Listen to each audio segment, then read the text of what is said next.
Қайырлы күн, құрметті қоғам тыңдау қатысушылары. Бүгін біз Қазақгаз аймақ акционерлік қоғамы жамбыл өндірістік филиалының объекттері үшін 2025-2026-35 жылдар арналғанға екінші санаттағы экологиялық рұқсат алу құжаттамасына енгізілген түзетулер бойынша қоғамдық тыңдау өткізіп отырмыз.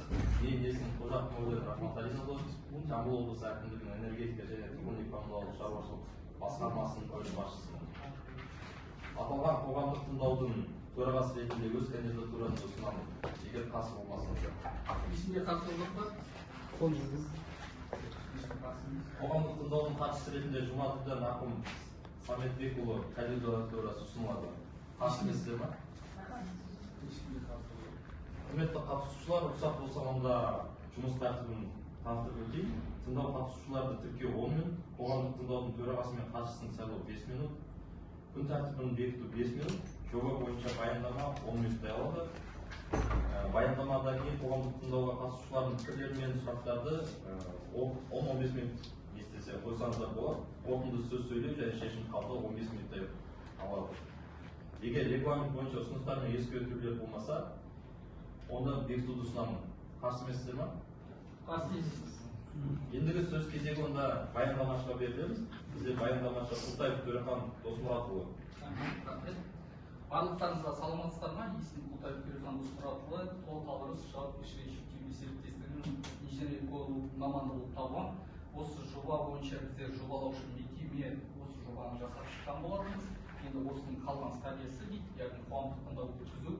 Сол бойынша қысқаша түрде түсіндіріп өтетін болсақ,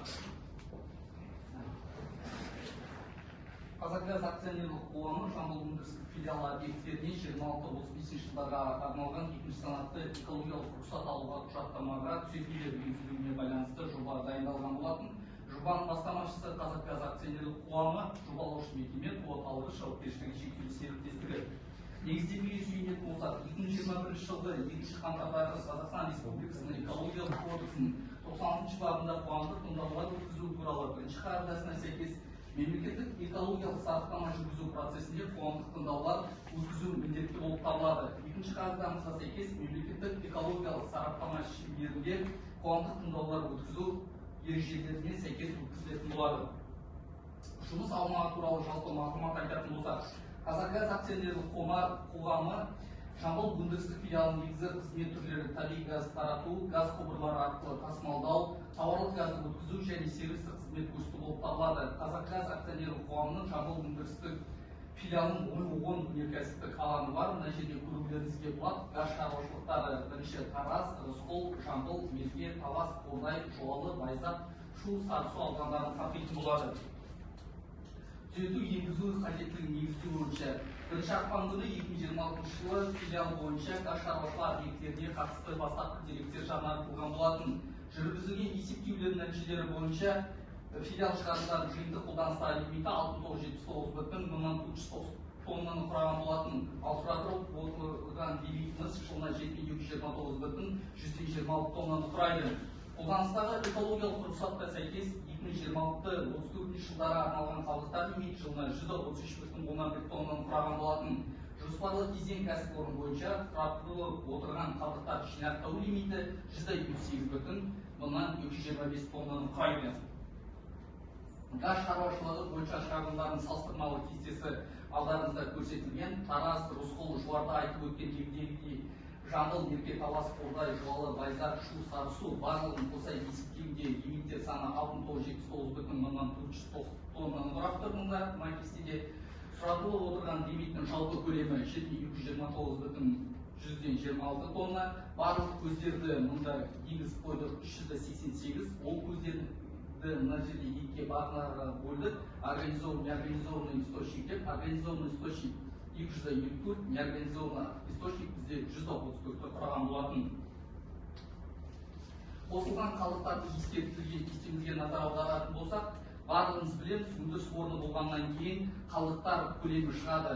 Мына бірінші кестемізде қалдықтардың атауы көрсетілген, екінші бағанамызда коды жазылған, яғни үшіншісі лимиттер, жалпы сұратылып отырған лимиттер, сондай қандай өзгертулер енгізілгенін көрсетілген 5-ші бағанамызда, яғни айтып өтетін болсақ, қалдықтардың атауы қауіпті заттармен майланған сүрту шөгеректері, абсорбенттері 1-ші бағанамызда, 2-ші пайдаланған лак бояу материалдардың қалдықтары, карбид, кальций қалдықтарын, қолданыстан шыққан моторлық трансмиссиялық майлау майларының қалдықтары, пайдаланған сүзгілер, қорғасын аккумуляторлары және де өзге де қалдықтарды атап өтуімізге болады. Лимиттердің жалпы саны 133,1, сұратылып отырған лимиттер 158,225 құраған болатын. Барлығымыз білеміз, қоршаған ортаны қорғау жөнінде өндіріс орны болғаннан кейін қоршаған ортаны қорғау жөніндегі шаралар қатаң түрде сақталу керек. Қандай қоршаған ортаны қорғау жөніндегі іс-шаралар жоспары жасалғанын осы жерден байқауымызға болады. Қоршаған ортаға кері әсерді азайту шаралары туралы, яғни газификацияға қатысты мына жерде жазып өттік. Газдың ағуын алдын алу, қосылыстардың герметикалануын қамтамасыз ету, авариялық жағдайларды азайту, уақытлы техникалық қызмет көрсету, тозған жер учаскелерін ауыстыру, жедел кезде газ шығару көлемі мен уақытын қысқарту болып табылады. Моральды және физикалық тұрғыдан ескірген жабдықтарды кезең-кезеңіне ауыстыру, жаңа буындағы герметикалық арматураның кейіннен қолдану, қысым мен жабдық күйін қашықтан бақылау жүйелерін енгізу, газоанализаторлар мен ағуды анықтау құралдарын пайдалану, жөндеу және ақауларды есепке алуды цифрландыру болып табылады. Технологиялық газ шығарындарын барынша түрде азайту, қазанды және қосалқы жабдықтардың энергия тиімділігін барынша түрде азайту болып табылады. Жобамызды қысқаша түрде түсіндіріп өттік. Барлығы түсінікті ма, түсінікті болмаса сұрақтар қоюларыңызға болады.